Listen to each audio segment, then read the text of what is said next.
Europe পাঠাবে বলে ভুক্তভোগীদের কাছ থেকে 20 কোটি টাকা নিয়ে এখন পলাতক রায়পুরা থানার প্রতারক রেজাউল করিম এবং তার সাথে আরো জড়িত আছে মূল হোতা তার মামাতো ভাই খন্দকার কাউসার ওরফে বুলবুল।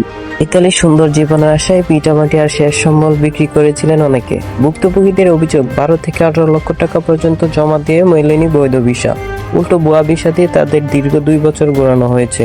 পরবর্তীতে ট্যুরিস্ট ভিসা শ্রীলঙ্কা এবং মিশরে নিয়ে গিয়ে শুরু হয় মানসিক, শারীরিক ও মানসিক নির্যাতন। টাকা আদায়ের নেশে সেখানে আটকে রাখা হয় তাদেরকে।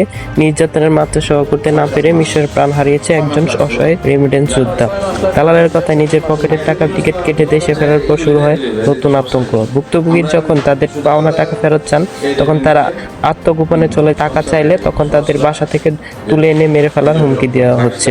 দালাল চক্রের মূল হোতা খন্দকার কাউসার ওরফে বুলবুল নিজেকে মাফিয়া বলে পরিচয় দিচ্ছে। তার ভাই আপন ডক্টর খন্দকার আশেক মোহাম্মদ, যিনি বর্তমানে রাষ্ট্রপতি কার্যালয়ে অপন বিভাগের মেডিকেল অফিসারে সংযুক্ত হিসেবে কর্মরত। বাইরের সরকারি পদের ক্ষমতা ব্যবহার করে এই দালাল সাধারণ মানুষের জিম্মি করে রেখেছে বলে ভুক্তভোগীদের।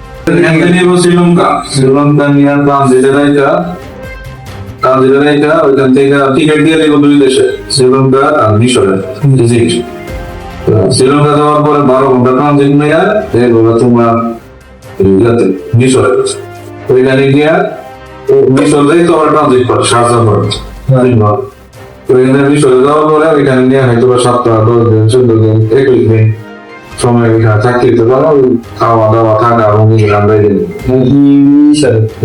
না নিতে পারে বাই চান্স কোনো কারণে ফেরত দেয় তাহলে পুরানো কারণ দরকার দিয়ে দেয় স্ট্যাম্পে উল্লেখ দাম মনে তাদের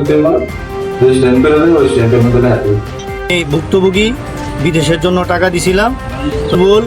বুলবুল সাহেবের নানি বাড়ি হচ্ছে রায়পুরা, তো ওই সুবাদে ওনার এখানে টাকা দেওয়া হয়েছিল। তো প্রথম জমা দিয়েছিলাম সার্বিয়ার জন্য। সার্বিয়া যখন যে সময় দিয়েছিল 6 থেকে 8 মাস, ওই সময় যখন ওভার হয়ে গেছে তখন আমি বলছি যে ভাই যেহেতু সময় মতো হয় নাই তাহলে আমার বই আর টাকা দিয়ে দেন, আমি ব্যবসা করি, ব্যবসার মধ্যে থাকি, আমি আর বাইরে যাব না। ইটালি আপনাকে পৌঁছায় দিব 1 থেকে 1.5 মাসের ভিতরে। সার্বিয়ার জন্য কন্ট্রাক্ট ছিল 10 লক্ষ টাকা, তারপর ইটালির জন্য 15 লক্ষ টাকা কন্ট্রাক্ট স্ট্যাম্প সহ। তো বলছে যে যদি আমি পয়সায় যদি না দিতে পারি তাহলে পুনরায় যে খরচ হবে কোনো খরচ কাটা হবে না এবং সম্পূর্ণ টাকা ফেরত দেওয়া হবে।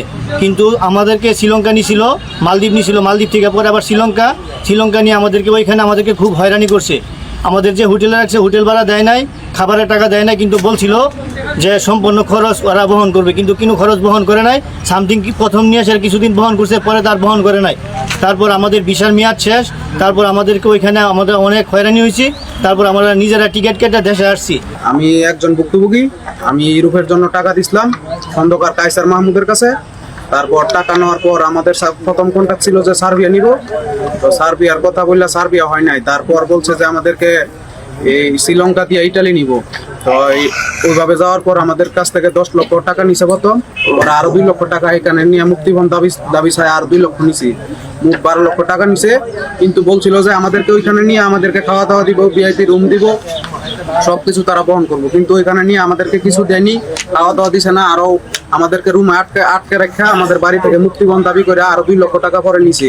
আমাদের বাড়ি থেকে টিকিট কেটে তারপর দেশে আসছি। দেশে আসার পর যখন বলছি টাকার কথা, আমাদেরকে আরো বিভিন্ন ধরনের হুমকি দামকি দিছে যে আমরা যদি টাকা চাই তাহলে আমাদেরকে রায়পুরা থেকে উঠিয়ে নিয়ে মেরে ফেলবে।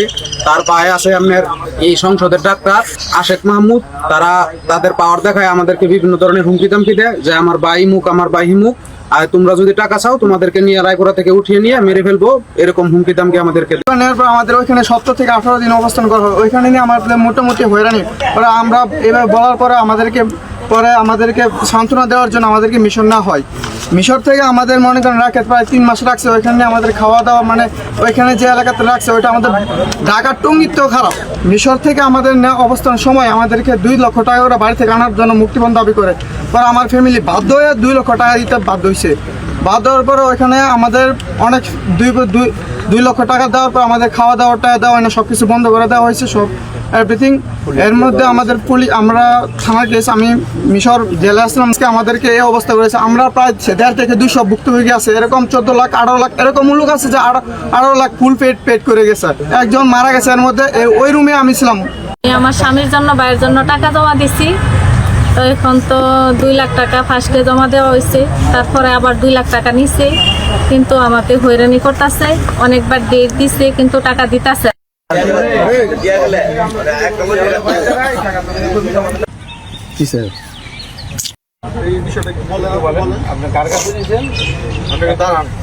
লোক সব গরিব মায়ের সন্তান, আমরা যেন টাকাটা সাংবাদিক ভাইদের মাধ্যমে মিডিয়ার মাধ্যমে আমরা যেন টাকাটি ফেরত পাই। আমার টাকা মোট 14 লাখ টাকা।